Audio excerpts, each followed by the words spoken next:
I still remember the exact moment I realized my boss was trying to destroy my career.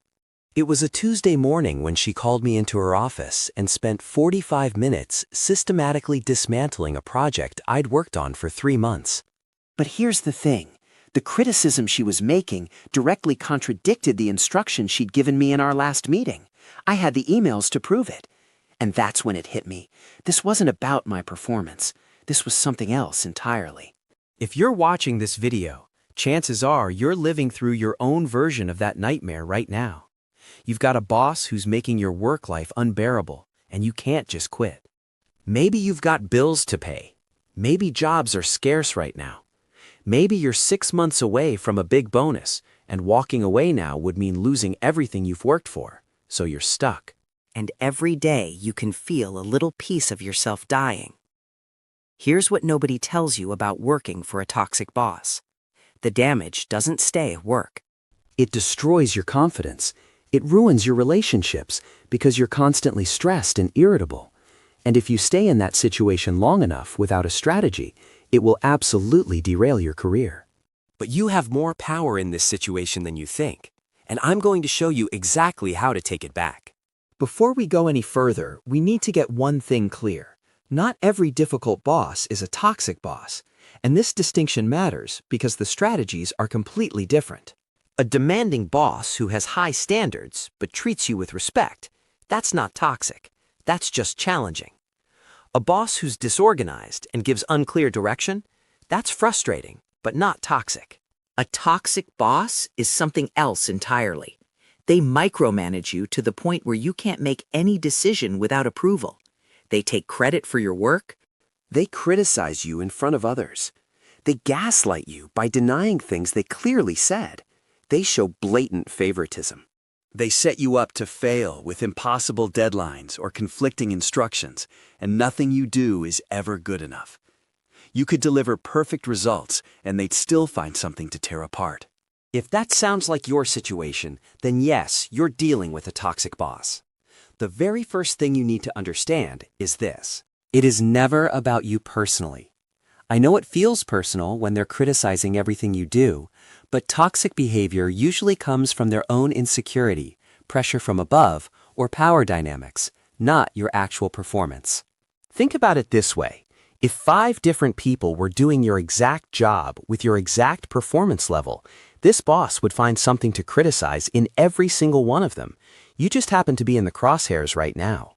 And understanding this is critical, because the moment you start taking their behavior personally, you've already lost. You'll get emotional, defensive, and start doubting yourself. That's exactly where they want you. So here's what you do instead. The next time you're heading into a meeting with your toxic boss, take 5 minutes beforehand and mentally prepare. Ask yourself, what criticisms do they typically make? What's their favorite way to undermine me? Play out the worst-case scenario in your head in vivid detail. Picture them saying the nastiest thing they could possibly say. Get really specific with this mental rehearsal. Why does this work? Because toxic bosses derive their power from catching you off guard, from that moment when they say something so unreasonable that you're speechless and can't think clearly. But if you've already mentally played out that exact scenario 10 minutes earlier, you won't be surprised. You'll be calm. And that calmness is your superpower. When you stay calm, you keep your options open. When you react emotionally, you only have one option, and that's exactly what they want. Now, here's where this gets strategic. Once you've mastered that emotional detachment, I want you to respond with what I call professional neutrality. Not weakness, not compliance, but strategic calm. This is not about agreeing with false criticism. It's about staying unemotional while protecting your position. When they criticize you unfairly, don't apologize for things you didn't do.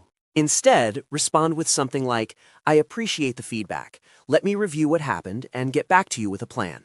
When they dump an unreasonable project on you at 5 p.m. Friday, say, "Let me look at my current commitments, and I'll get back to you Monday morning with a realistic timeline for this." When they take credit for your idea in a meeting, follow up with an email. "I'm glad the concept I proposed is moving forward. Here's some additional research to support it." Notice what you're doing. You're staying professional on the surface, but you're also setting boundaries and creating a paper trail. You're buying time and protecting yourself, not validating their abuse. And that brings me to the single most important thing you need to be doing. Document everything. Every conversation, every email, every promise they make, every time they move the goalposts. Here's how you do this effectively. After every meeting, send a follow-up email summarizing what was discussed and what you committed to deliver. Frame it positively. Thanks for meeting with me today. Just to confirm, I'll be focusing on X, Y, and Z by next Friday as we discussed. Please let me know if I've misunderstood anything. If they give you verbal instructions that contradict previous guidance, confirm it in writing. Just wanted to confirm our conversation. You'd like me to change the approach from A to B. I'll make that shift starting today. Keep a private log of toxic incidents, date, time, what happened, who witnessed it. Stay factual, not emotional. March 15th staff meeting. Boss criticized my Q1 report in front of entire team, said the analysis was sloppy. This contradicts her written feedback from March 1st, where she called it thorough. Why does this matter? 2 reasons. First, if you ever need to go to HR or defend yourself, you'll have evidence. Toxic bosses rely on your word against theirs, and they're usually better at playing political games than you are. Documentation levels the playing field. Second, documentation gives you psychological armor. When you know you've got receipts, it becomes easier to not take their behavior personally. You're not crazy, you're not incompetent, you have proof. But you cannot just document and cope indefinitely. You need to set actual boundaries, and you need to do it in a way that doesn't get you fired. Here's the framework. First, pick your battles. You cannot push back on everything. Choose the boundaries that matter most. Maybe it's weekend work, late-night calls, or public criticism. Pick 2 or 3. Second, frame boundaries as being in service of better performance, not personal preferences. Don't say, I need work-life balance. Say, I've noticed I do my best work when I can fully disconnect on weekends and come back recharged Monday. Would you be open to establishing a protocol where non-emergency weekend requests go into a Monday morning queue? Don't say, stop criticizing me in meetings. Say, I really value your feedback. Would you be willing to share critical feedback in our one-on-ones so I can take detailed notes and ask clarifying questions? You're not telling them what they can't do. You're proposing a system that benefits everyone. Third, enforce your boundaries consistently, but never emotionally. If they text you at 10 p.m. after you've set a boundary, don't respond in anger. Wait until morning and say, I saw your message from last night. I'm addressing it this morning as part of my regular workflow. Now, let's talk about the nuclear option, going to HR. Here's what you need to understand. HR's job is risk management, not justice. When you report your boss to HR, you are escalating to a point of no return. Your boss will find out, even if HR promises confidentiality. There's no way to investigate without your boss knowing someone complained. And unless your boss is egregiously violating company policy or law, there's a decent chance HR will do nothing, which means you've just painted a target on your back. So, when should you go to HR? When you have extensive documentation of behavior that violates company policy. When the toxicity has crossed into illegal territory, like discrimination, harassment, or retaliation. When you're already planning your exit and you want to create a paper trail. When you've tried every other avenue and the situation is affecting your health or safety. If you do go to HR, go in prepared. Not emotional, inventing, but with a calm, factual presentation.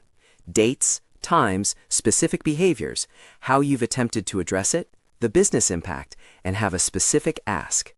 Not make them stop being mean, but I'm requesting a transfer to another department, or I need clear documentation of my job expectations. For many of you, the better move is to start building your exit strategy while you manage the situation.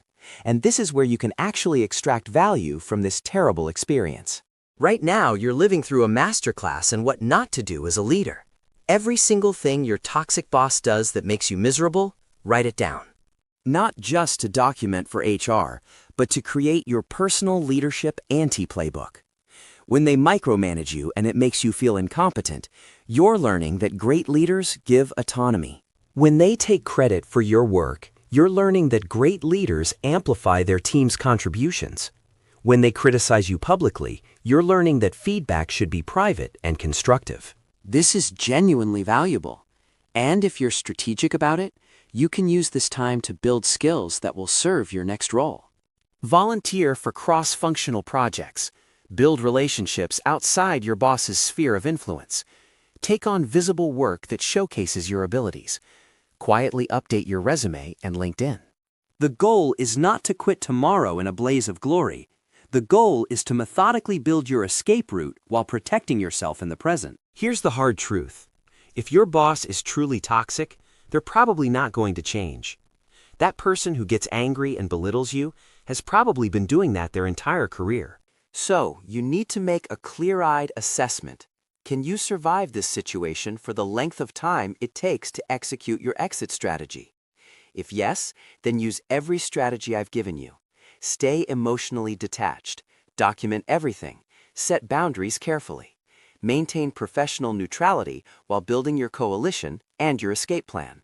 But if the answer is no, if this is destroying your mental health, if you're having panic attacks, if it's ruining your personal relationships, then you need to prioritize getting out, even if it's not the perfect next move.